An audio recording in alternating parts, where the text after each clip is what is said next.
Bahçede başlayan bir hayal, baba oğulun emeğiyle gerçeğe dönüştü. Ahşap ve taş görünümlü köy evimize yakışacak, adeta havada süzülüyormuş gibi özel bir yatak yapmak istedik. Bu proje için ana taşıyıcılarda 15-15 keresteler, desteklerde 5-5 keresteler ve sehpalar için 10 cm genişliğinde geçme tahtalar kullandık. İlk iş olarak 15-15 kerestelerin birbirine oturacağı yerleri testereyle dikkatlice kesip oyduk. Baş taraflardaki çapakları spiral ile zımparaladık. Bahçede günlerce süren hazırlıklardan sonra tüm parçaları içeri taşıyıp montaja başladık. Daha rahat çalışabilmek için parçaları tabure ve sandalyelerin üzerine yerleştirdik. Vida yerlerini önceden hazırlayıp tutkallayarak sağlam şekilde vidaladık. Orta merkeze 2 metrelik 5-10 destek koyduk.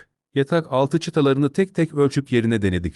Ardından dışarıdan görünmeyecek şekilde gizli alt ayakları monte ederek uçan yatak görünümünü oluşturmaya başladık. Sehpa tahtalarını tutkallayıp mengenelerle sıktık. Alt bağlantı parçalarını hazırlayıp yerine monte ettik.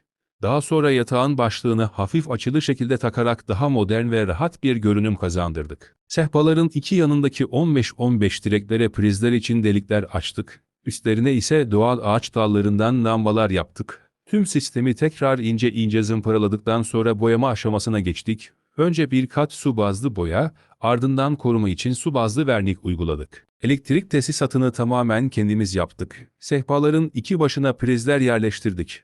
Lambalar için yatağın arka kısmına aç kapa şalterleri koyduk.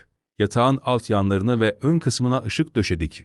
Gece otomatik yanması için de ön ayakların yanına 2 adet sensör monte ettik. Her şeyi tamamlayıp yatağı yerine koyduktan sonra heyecanla sensörleri denedik. Ama hayal ettiğimiz etki oluşmadı. Mesafe kısa olduğu için ışık istediğimiz gibi görünmüyordu. Pes etmedik. Tüm sensörleri ve tesisatı yeniden söktük. Bu kez sensörleri sehpaların baş tarafına taşıdık. Tekrar denediğimizde sonunda istediğimiz o büyülü görüntüyü yakaladık.